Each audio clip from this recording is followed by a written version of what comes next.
नमस्कार, मैं हूं श्रद्धा। आप देख रहे हैं न्यूज़ 24। देश नए साल के जश्न की तैयारियों में डूबा है, लेकिन इस रंग में भंग न पड़ जाए, इसलिए ओमिक्रॉन के खिलाफ मजबूत सुरक्षा कवच बेहद जरूरी है। कल राष्ट्र के नाम संबोधन में प्रधानमंत्री ने सुरक्षा कवच का खाका पेश किया। बच्चों से लेकर बुजुर्ग और फ्रंटलाइन वर्कर्स के लिए वैक्सीन और बूस्टर डोज तैयार है। जनवरी में ही पीक की संभावना है और जनवरी के पहले हफ्ते में ही शुरू होने वाले वैक्सीनेशन के इस महामिशन से ओमिक्रॉन की रफ्तार पर कितनी ब्रेक लग पाएगी, देखिए हमारी पहली अलर्ट रिपोर्ट में। वायरस म्यूटेट हो रहा है तो हमारी चुनौतियों का सामना करने की ताकत और आत्मविश्वास भी मल्टीप्लाई हो रहा है। कोरोना से जंग की तैयारी, अब बूस्टर डोज की बारी। 15 साल से 18 साल की आयु के बीच के जो बच्चे हैं, अब उनके लिए देश में वैक्सीनेशन प्रारंभ होगा। बच्चों के लिए सेंटा बने मोदी, नौनिहालों को वैक्सीन सुरक्षा दी। भारत में भी कई लोगों के ओमिक्रॉन से संक्रमित होने का पता चला है। ओमिक्रॉन ने मचाया कोहराम, लोग बेपरवाह, देश परेशान।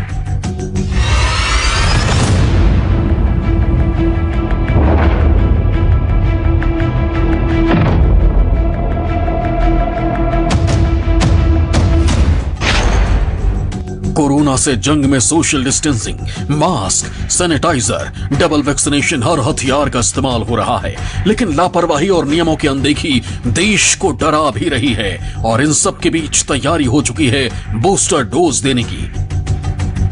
क्रिसमस के मौके पर पीएम मोदी ने देश को सतर्क और सावधान रहने की अपील करते हुए 3 बड़े ऐलान किए। प्रधानमंत्री नरेंद्र मोदी ने देश में 15 से 18 वर्ष के आयु वर्ग के बच्चों को कोरोना वैक्सीन की डोज दिए जाने का ऐलान कर दिया है। इसके साथ ही देश में अब कोरोना वैक्सीन की तीसरी डोज भी लगेगी। सरकार इसे बूस्टर के बजाय प्रिकॉशन डोज कह रही है। ये डोज फ्रंटलाइन वर्कर्स और डॉक्टर की सलाह पर 60 साल से अधिक उम्र के बुजुर्गों को लगाई जाएगी। पीएम मोदी ने शनिवार देर रात राष्ट्र के नाम अपने संबोधन में ओमिक्रॉन के बढ़ते खतरे को लेकर आगाह किया और सरकार की तैयारियों के विस्तार से जानकारी दी। पीएम ने साफ किया कि सरकार हर चुनौती से निपटने को तैयार है, लेकिन देशवासियों को भी कोविड को लेकर तैयार नियमों का सख्ती से पालन करने की जरूरत है। अब तक का ये भी अनुभव है कि जो अधिक आयु वाले हैं और पहले से ही किसी न किसी गंभीर बीमारी से पीड़ित है, उन्हें प्रिकॉशन लेना सलाह योग्य है। इसको ध्यान में रखते हुए 60 वर्ष से ऊपर की आयु के कोमॉर्बिडिटी वाले नागरिकों को उनके डॉक्टर की सलाह पर वैक्सीन की प्रिकॉशन डोज का विकल्प उनके लिए उपलब्ध होगा। देश में 3 जनवरी से 15 से 18 साल तक के बच्चों को कोरोना की वैक्सीन लगाई जाएगी। Drug controller general of India यानी डीसीजीआई ने बच्चों की वैक्सीन को आपात मंजूरी दी है। भारत बायोटेक की तरफ से तैयार की गई बच्चों की कोविड-19 वैक्सीन कोवैक्सीन के इमरजेंसी यूज की मंजूरी दी गई है। डीसीजीआई की मंजूरी के बाद भारत बायोटेक की वैक्सीन फिलहाल 12 से 18 साल तक के किशोरों को लगाई जा सकेगी। इसके साथ ही जायडस कैडिला के बिना सुई यानी नीडल फ्री कोविड-19 रोधी टीके जाइकोव डी को भी मंजूरी मिल चुकी है। 15 साल से 18 साल की आयु के बीच के जो बच्चे हैं, अब उनके लिए देश में वैक्सीनेशन प्रारंभ होगा।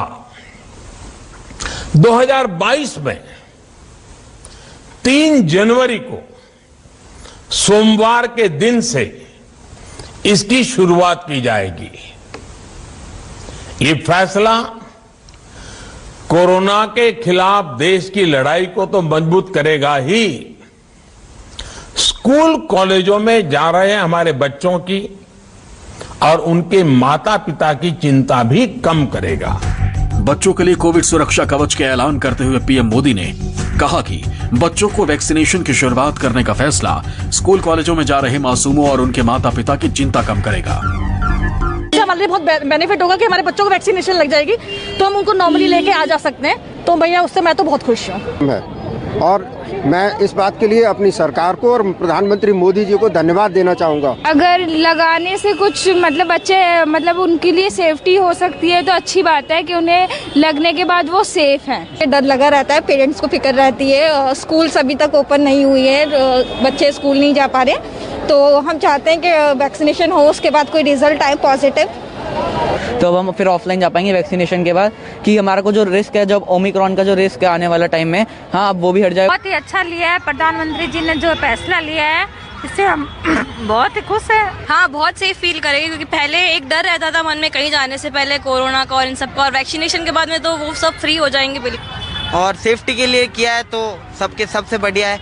सबके लग चुकी है, जो हमसे बड़े हैं उनके लग चुकी है, जो अभी हमसे छोटे हैं उनके भी लगेगी, लेकिन अच्छी बात है जो डिसीजन उन्होंने लिया है वो। तो भी ये तो सोच के अच्छा लग रहा है कि हाँ बच्चे लोगों को दिया है, अब बच्चा सेफ्टी है। हो गया है, ना बच्चे स्कूल जा रहे हैं, ना कोई पढ़ पा रहे हैं, ऑनलाइन क्लास के नाम पे भी पढ़ाई नहीं हो रहा है। अगर बच्चों को वैक्सीन लग रहा है, हम तो कह रहे हैं कि 15 साल ही क्यों, उससे भी छोटे बच्चे हैं, वो लोग के लिए भी जल्द से जल्द वैक्सीन लाया जाए। अच्छा बात है, छोटे बच्चा का भी वैक्सीन अगर आ जाती है तो सुरक्षा भी मिलेगा। आपको बता दें कि दुनिया भर के 30 से ज्यादा देश पहले से ही अलग अलग शर्तों के साथ बच्चों को कोरोना वैक्सीन दे रहे हैं। सबसे ज्यादा देश 12 साल से ज्यादा के बच्चों के लिए टीकाकरण का अभियान चला रहा है। इनमें Britain, Australia, Japan, Singapore, Germany, Canada, Denmark, Spain, France, Greece, Ireland, Jordan, Morocco, Namibia, Malaysia, Philippines, Colombia, Switzerland और नॉर्वे शामिल है। 5 साल से ऊपर उम्र के बच्चों को अमेरिका, इटली, चेक रिपब्लिक, इजराइल, ओमान, सऊदी अरब और यूएई वैक्सीन देने का काम शुरू कर चुके हैं। 3 साल से लेकर ज्यादा उम्र के बच्चों को चीन, हांगकांग, अर्जेंटीना में वैक्सीनेशन शुरू है, जबकि सबसे कम उम्र के वैक्सीनेशन में 2 साल के भी बच्चों को क्यूबा और वेनेजुएला में टीका दिया जा रहा है। ओमिक्रॉन को भी जो केसेस दिख रहे हैं वो ज्यादा उनमें दिख रहे हैं जो अनवैक्सीनेटेड है, जिनको वैक्सीनेशन नहीं दी गई। बहुत कम लोग हैं जिनको वैक्सीनेशन दोनों डोज जा चुकी हैं, बट हाँ जिनको अभी तक वैक्सीनेशन नहीं दी गई वो ग्रुप है 12 से 18 और नीचे भी जो बच्चे भी हैं। 15 से 18 और पहले फेज में लगेगी 15 से 18, फिर भारत सरकार आई थिंक 12 से 18 कर देगी, सबकी बारी आएगी। मतलब उन्होंने फेज्ड मैनर से ये प्रतिक्रिया चलेगी। देश में अब 15 से 18 साल के बच्चों को कोरोना वैक्सीन अभियान 3 जनवरी 2022 से शुरू होगा। साथ ही हेल्थ केयर वर्कर्स के लिए वैक्सीन प्रिकॉशन डोज दी जाएगी। वैक्सीन प्रिकॉशन डोज की शुरुआत 10 जनवरी 2022 से होगी। लेकिन इन तमाम तैयारियों के बीच ये तस्वीरें पूरे देश को डरा रही हैं। बाजारों में भीड़ और चुनावी रैलियों का रेला ओमिक्रॉन के खतरे को न्योता दे रहा है। हालात ऐसे हैं कि खुद कोर्ट को बढ़ती लापरवाहियों पर सख्ती दिखानी पड़ी है। कोरोना सुरक्षा कवच का लेवल बढ़ाने का ऐलान करने आए पीएम को भी देश को मास्क की याद दिलानी पड़ी। पीएम मोदी ने देशवासियों से कोरोना गाइडलाइंस का सख्ती से पालन करने की अपील की। सभी से आग्रह करूंगा कि पैनिक न करें। हां, सावधान रहे, सतर्क रहे, मास्क उसका भरपूर उपयोग करें और हाथों को थोड़ी थोड़ी देर पर धुलना, इन बातों को हमें भूलना नहीं है। अब तक का अनुभव यही बताता है कि व्यक्तिगत स्तर पर सभी दिशा निर्देशों का पालन कोरोना से मुकाबले का बहुत बड़ा हथियार है।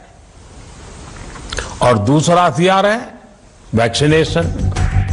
2021 में हिंदुस्तान को डेल्टा ने अपने कहर से डराया। 2022 के आते आते ओमिक्रॉन की शक्ल में कोरोना का नया रूप लोगों को डराने लगा। लेकिन अब कोरोना के म्यूटेशन को लेकर सामने आ रही नई आशंका ने पूरी दुनिया को सहमने पर मजबूर कर दिया है। जानकारों के मुताबिक कोरोना वायरस में लगातार हो रहे बदलाव के बीच सुपर स्ट्रेन का खतरा बढ़ गया है। डेल्टा और ओमिक्रॉन आपस में मिलकर कोविड का नया और बेहद खतरनाक वेरिएंट तैयार कर सकते हैं। एक्सपर्ट का मानना है कि अगर ऐसा हुआ तो हाइब्रिड स्ट्रेन बेहद खतरनाक होगा, क्योंकि नए कोविड स्ट्रेन में डेल्टा और ओमिक्रॉन दोनों वेरिएंट्स की खासियतें होंगी। और ऐसे में बचाव का सबसे बड़ा उपाय है कि वायरस को म्यूटेट होने का मौका ना देना। ओमिक्रॉन देखा जाए तो अभी सबसे ज्यादा हाईली ट्रांसमिसेबल वायरस माना जा रहा है। डेल्टा वेरिएंट से भी 4 से 5 गुना ज्यादा हाईली ट्रांसमिसेबल वायरस है। अगर इसकी तुलना की जाए अलग जो वेरिएंट्स पहले आ चुके हैं, अल्फा, बीटा, डेल्टा, उनके मुताबिक लक्षण लगभग सेम है। इसमें सबसे ज्यादा फीवर, टायर्डनेस, मतलब आपको थकावट महसूस होगी, सोर थ्रोट महसूस होगा, कफ महसूस होगी, और loss of taste and loss of smell ये भी महसूस होंगे। लगभग सिम्टम सेम है। दुनिया में ओमिक्रॉन की शक्ल में कोरोना का नया म्यूटेशन सामने आया है, जिसके बारे में कहा जा रहा है कि ये डेल्टा से भी ज्यादा संक्रामक है और शुरुआती स्टडी में ये दिखने भी लगा है। साउथ अफ्रीका में 2 से 3 हफ्ते पहले केवल डेल्टा वेरिएंट की वजह से संक्रमण हो रहा था, लेकिन अब 80% संक्रमण ओमिक्रॉन की वजह से हो रहा है और अब साउथ अफ्रीका में सुपर स्ट्रेन का खतरा तेजी से बढ़ने लगा है। जानकारों के मुताबिक अगर कोई मरीज डेल्टा से संक्रमित है और उसी मरीज को ओमिक्रॉन का भी संक्रमण हो जाए तो उसके शरीर में म्यूटेशन हो सकता है। यहाँ जो म्यूटेशन होगा उसमें दोनों कोविड वेरिएंट मिक्स होंगे और अगर ऐसा हुआ तो नए सुपर स्ट्रेन में डेल्टा के गंभीर लक्षण और ओमिक्रॉन की तरह तेजी से फैलने का लक्षण होगा और नया सुपर स्ट्रेन म्यूटेशन पूरी दुनिया को बहुत तेजी से अपनी चपेट में ले सकता है। सीधी बात यही है कि जो हाल इस साल देश ने देखा वो निश्चित तौर पर कोई भी दोहराता नहीं देखना चाहेगा। सरकार प्रशासन की तैयारियों के साथ साथ जरूरी है सतर्कता और सावधानी बरतने की, नहीं तो कोरोना का दंश एक बार फिर देश में हाहाकार मचा देगा। Bureau report, news 24।